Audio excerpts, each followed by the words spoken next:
একেবারে সুন্দরভাবে যদি খামার করে মুরগি পালন করতে চান, ব্যবসার জন্য যদি মুরগি পালন করতে চান, যে আপনার লাভের খুব একটা চিন্তা নেই, অর্থাৎ আপনার লাভ যে 1 মাসের মধ্যেই করতে হবে এমন যদি কোনো চিন্তা ভাবনা না থাকে, তাহলে আপনারা আমার এই ভিডিওটা পুরো দেখবেন। কারণ এই ভিডিওটার মাঝখানের পর থেকে আপনারা দেখতে পারবেন কিভাবে আপনারা নিজের হাতে বাড়ি বা খাবারটা বানিয়ে মুরগিদেরকে দিবেন এবং কিভাবে মুরগিরা পছন্দ করে। তো আপনারা এটাই দেখতে পাচ্ছেন যে কিভাবে আমি বানাচ্ছি। তো দেখুন এই পুরো ভিডিওটা।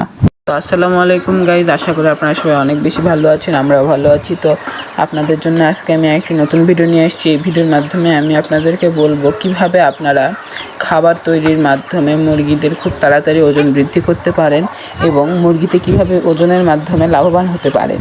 তো আপনারা এই পদ্ধতিতে খাবার মাখলে ইনশাল্লাহ আপনাদের মুরগিদের শরীরের একটি বিরাট অংশ পরিবর্তন দেখবেন, বিরাট হারে পরিবর্তন দেখবেন।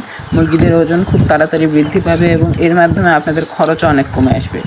তো আমি এখানে দেখতেই পাচ্ছেন আপনারা একটি গম নিয়েছি, ভুট্টা ভাঙা নিয়েছি এবং তার পাশাপাশি এখানে আপনারা দেখতে পাচ্ছেন গুঁড়া, যেটা হচ্ছে চালের বা ধানের গুঁড়া যেটা বলে, তো সেটা নিয়েছি এবং তার পাশাপাশি গমের খোল অর্থাৎ গমের ভুসি আমি নিয়েছি এবং এখানে আপনারা দেখতে পাচ্ছেন সরিষার খোল এবং তার পাশাপাশি আমি এখানে নিয়েছি মার।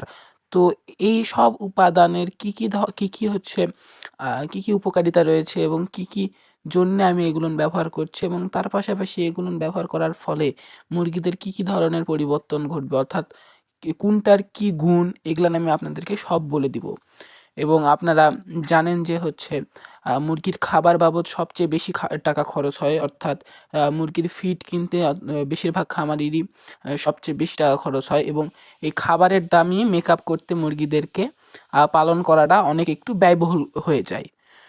তো এই খাবারটা আপনারা যদি বাসায় তৈরি করতে পারেন, অর্থাৎ এই ফিডটা যদি আপনারা বাসায় নিজের হাতে তৈরি করে মুরগিদেরকে খাবার দিতে পারেন বা খাওয়াতে পারেন, তাহলে আপনাদের এই খাবারের ইয়াটা অনেকটাই কমে আসবে, অর্থাৎ খাবারের খরচটা অনেকটাই কমে আসবে। তো আপনারা অনেকেই জানেন যারা বাসাতে 100টা 200টা বা 500টা মুরগি পালন করেন এবং এই জন্য অর্থাৎ খুব অনেক বড়সড় যারা খামারি তারা কিন্তু আসলে হাতে বানানো খাবার ইউজ করতে পারে না। অর্থাৎ যারা হচ্ছে 2000 1000টা মুরগি পালে, তো তারা স্বাভাবিকতই হাতে তৈরি করে খাবার দিতে পারে না।